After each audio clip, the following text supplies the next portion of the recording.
C'est une grande fête, la 21e édition. C'est à chaque année, évidemment, c'est de se rappeler que la langue française, c'est une grande langue, une belle langue parlée dans plusieurs pays dans le monde. Et pour nous, évidemment, francophones d'Amérique du Nord, bien, c'est encore plus important parce que nous sommes 2% par rapport à toute la population d'Amérique du Nord. Donc pour nous, c'est un combat de tous les jours de protéger notre langue, d'en faire la promotion et de faire en sorte qu'on puisse vivre, travailler et évidemment continuer à élever les enfants dans la langue française.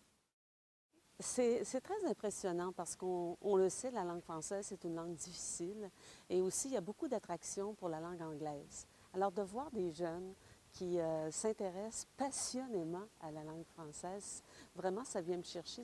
Je suis très émue de voir cela parce qu'on se dit, ça peut être une langue de personnes un peu plus âgées, de personnes qui s'y intéressent moins, mais de voir cette passion, le feu dans les yeux, les jeunes qui s'intéressent non seulement à parler la langue française, mais aussi à être capable de bien l'écrire, de bien s'exprimer.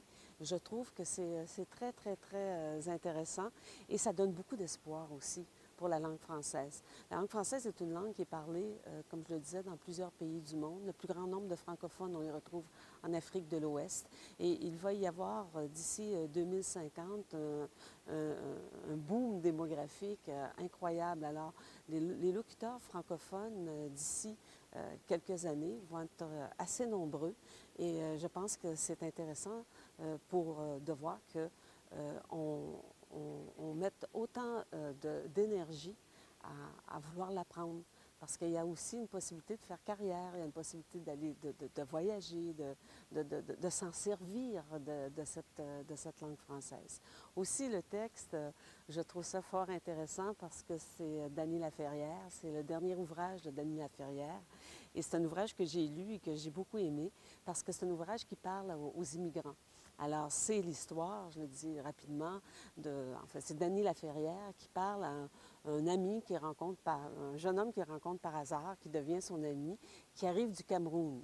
Alors, il vient s'établir au Québec et là, Dany Laferrière lui raconte ce qu'il doit savoir des Québécois, comment il doit s'intégrer, quelles sont les choses qu'on ne lui dira pas parce que il y a des choses qui sont plus, qu'on apprend plus à côtoyer les gens ou dans les habitudes de vie. Donc, c'est un très beau livre. C'est clair que c'est vrai qu'il y a beaucoup, beaucoup d'artistes québécois qui ont chanté le Québec, qui ont chanté la façon de vivre au Québec. Mais je pense que quand on me pose cette question-là, c'est un peu délicat parce que lorsqu'on dit le nom d'une chanson, le titre d'une chanson, puis ça veut dire peut-être qu'on écarte tous les autres. Mais je pense que une des plus belles chansons, c'est une chanson de Gilles Vigneault qui s'appelle Mon pays, ce n'est pas un pays, c'est l'hiver.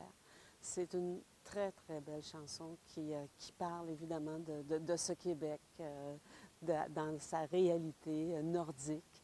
Et c'est pour moi, il y en a beaucoup de chansons que j'aime, mais celle-là vient me chercher davantage.